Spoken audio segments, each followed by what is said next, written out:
July 2021, but he's ran second to Acromantia on the Rock Magic Stakes, ran second to Amelia's Jewel in the Roma Cup last time out. The draw hurts his chances. I think he can get to the breeze if they want to, but I imagine they'll try to ride him perhaps 3 deep with cover. When if he can get there, I think he can run a big race. The 7 is Resort Man. We just saw Danny Morton win a Karrakatta. He has a slot in this race. Things went wrong with his own horses, so he's combined with another local trainer in Michael Lane with this slot. Brad Rawiller rides. And wonderful synergy as well. Michael Lane and Dan Morton, wonderful mates. Brad Rawiller was one of the stable jockeys for Dan Morton when he was based here in Perth. And in my opinion, Resort Man is the next best chance out of the locals outside of Amelia's Jewel. I thought he was the run of the race outside of the filly in the Roma Cup last start. He flies second up. He loves soft ground. Last preparation, he won 4 of his 9 starts. He won 3 listed races into Group 3. He's really progressed over the last 12 months, and I think he's well placed here. The members' floor at Perth Racing may well start to rumble if Hot Z looms up in the slot of Perth Racing. Lou Luciani and Chris Parnham. Well, he goes around 50 to 1, but why not? He's 48 days between runs, but he's always been an underrated war horse. He's won 10 of his 31 starts. This is probably the toughest test of his career to date, but he was only beaten a length and a half in a Winterbottom Stakes, ran the fastest last furlong after drawing the outside in the Gold Rush, so he's more than capable, and he has Chris Parnham aboard. Western Knight is the 9 for Peters Investments, Adam Durant and William Pike. By far the lowest rated horse in the race, so he's clearly the least suited under the weight for age scale, but he is untapped, he is exciting. Look, not for me today, considering he carries the same weight as a horse like Kementari that he's rated 39 metropolitan points lower than, but Adam Durant has a really big opinion of this horse, and a quote from earlier today, he said if you take out the filly, he wouldn't swap his horse for any others in the race. That's a big statement. Bella Nipotina is the 10, representing Ladbrokes, Kieran Maher, Dave Eustace and Ben Mellum. The logical danger to Amelia's Jewel for mine, a huge barrier and map winner. I think gets a lovely run here. Ben Mellum aboard. The last time he was here, he rode this track distance to win a Winterbottom Stakes. This mare now won the Matacado on a heavy 8. She drew the outside in the William Reed, savaged the line. The soft track today is ideal. She should be hard to beat. Bjorn Baker has the 11, Shades of Rose, with a Magic Bloodstock Racing slot. Rachel King rides. Came through benchmark races last campaign that ended up winning a Group 2, made a really good progression, has won 7 of 12 now. She's trialled up really well ahead of this third up assignment, I should say. She hasn't had any luck her first 2 runs back with tardy getaways. The synthetic hoof filler goes on, but she's drawn barrier 1. She should get a lovely run. Asfura is the 12, representing Sportsbet, with those special colours made with the QUOKKA on, Henry Dwyer and Mitch Aitken. That's outstanding, isn't it? 28 days between runs here. Has only ever been past 1,100 metres once in her 10 starts, but she was held up and ran the fastest last 200 metres split in the Galaxy last time out. So I don't think the 1,200's an issue, just needs an ounce of luck from the gate. Bustler is the 13 for Jack Steer Thoroughbreds, Neville and Steve Parnham. One of the 2 3-year-olds in the race, and he was a top 3-year-old in Perth in his own right, but just unfortunate to bump into a potential freak like Amelia's Jewel, who had his measure throughout the spring. It was a really good run first up though in the Roma Cup. He drew barrier 13, settled last and ran the fastest last furlong of the race. And here she is, your favourite, Amelia's Jewel, Simon Miller and Paddy Carberry, representing Tab Touch, who of course won last night at Gloucester Park, and they're donating any percentage of their prize money to charity. Only beaten once in her 8-start career, and she probably had excuses as well that day with a couple of issues behind the scenes. She's an out-and-out star. She won the Group 2 Guineas. She won the Group 1 Northerly Stakes. She returns in a blaze of glory, winning over 1,100 metres last start. She's drawn the outside here, and she's a little bit easy in betting since that barrier draw. But look, the last 5 Winterbottom Stakes, which are 1,200-metre high-pressure races run here in Perth, the winners have drawn barriers 15, 16, 12, 13 and 13 respectively. They've all drawn wide. 3 of them have come from near last because they are such high-pressure races where invariably the winner is in that 3-wide line, peeling down the middle part of the track. I'm not concerned about the white draw at all. The main thing I'm concerned about is the fact that it has been more of an on-speed day today. But look, if she can blend in, stay out of trouble, I think she'll be super hard to hold out late. Well, we're about to have the singing of the national anthem before the running of the QUOKKA. We are already 2 minutes behind start time. Kelly Kinnamont, stable foreman for Simon Miller, just walked past and said, Kel, how are you feeling? And she said, I'm nervous now. Put a hand on her stomach, and no doubt she'll be feeling these nerves as this national anthem is sung. Your top 4 numbers in the inaugural running of the $4 million QUOKKA, Michael. I'm with the filly, Britt. 14, Amelia's Jewel. I think she's a star in the outside draw, isn't a big concern. From 10, Bella Nipotina, a big map and a draw winner here. She'll get a lovely run, and she has the right form on the board. 4, Uncommon James, will need luck from the draw, but if he gets across, he can be there for a long way, as can 2, Overpass, who's trolled up really well. Second to Nature Strip, first up last time in, but I think if the filly is to be beaten, it'll be by an East Coast Raider. 14, 10, 4 and 2. Lockie, you've had a look at them in the yard. Who did you like? 14, Amelia's Jewel for me, Brittany. I think she comes into this race as her grand final. I love the way she paraded this afternoon. I had a few good looks at her out the back. She was lovely and relaxed, and she came into the mounting yard in the exact same order.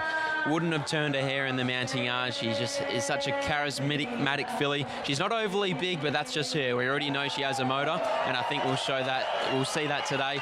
As a blowout, I think Kementari at the big each way odds, $16, $17 he's around. I think he'll run a bottler.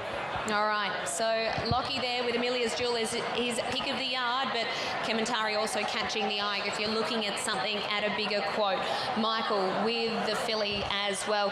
We talk about that gate, barrier 14, Michael, but when you go to our Group 1 Winterbottom Stakes, run at this very journey, 1,200 metres at Ascot, recency would tell us it's not the worst thing. Absolutely. These races are always run at such a frantic tempo, and it's usually those horses that are out of trouble, 3 deep with cover, out of the speed battle as well, that can blend in late and run over the top of them. So although it's been more of an on-speed day today, I think with the pressure in this race, Amelia's Jewel can certainly do that. She can be out of trouble. She may be close enough to last, but if she can track up the right horses, I think they're going to be doing really well to beat her here. An enormous crowd gathers. Rival jockeys stand along the fence and in the mounting yard to watch this. This is a moment in history, the richest race in Perth Racing's history. Upstairs to Darren McCauley for the call of the $4 million Tad Touch QUOKKA. The Queenslander. Indications are he'll be spelled after this and then aimed up possibly at the Everest. But Amelia's Jewel, Asfura and Uncommon James are the last 3 runners to make their way up into the starting gates at the 1200. The moment has come. Will it come for the talk of Australian racing at the moment, the filly Amelia's Jewel? The Queenslander Uncommon James, Group 1 star. They'll be the last of them to come up. Gates 13 and 14. And they're almost set and ready. Amelia's Jewel in the Amelia Park colours as the starter gets onto the ladder. The hearts are pumping. They're ready. Set. Lights on. Stand by. He holds them there. All clear. Racing in the QUOKKA. First of them to get going, certainly jumping fast is Overpass, and Asfura got out very quickly. Red Can Man, Uncommon James comes across. Carberry's gone straight back to last with Amelia's Jewel, and Bella Nipotina's back there with her as well. The sparks fly early on though. Over on the outside, Asfura testing Overpass. Red Can Man tries to slot across.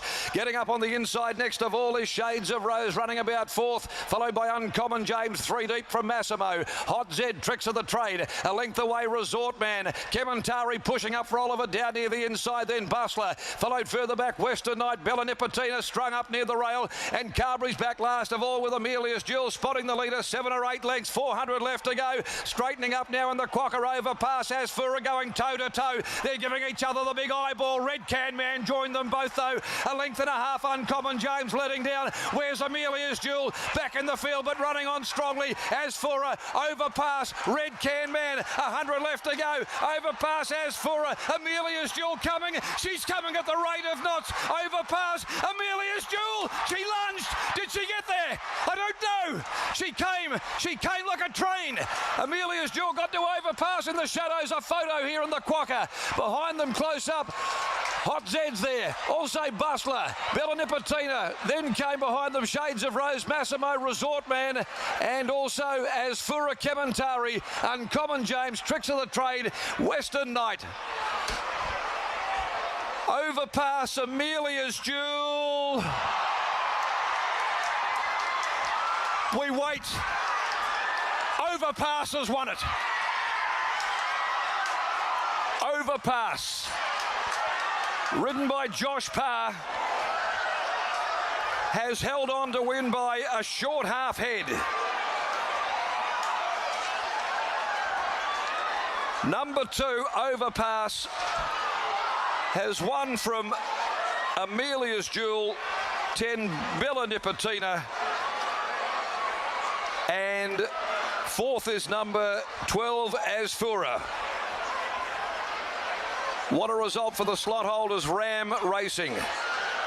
They had them at the harness, they had them at the Greyhounds, and now they've got Overpass for Bjorn Baker, Josh Parr in 109.53, 34.86 the split.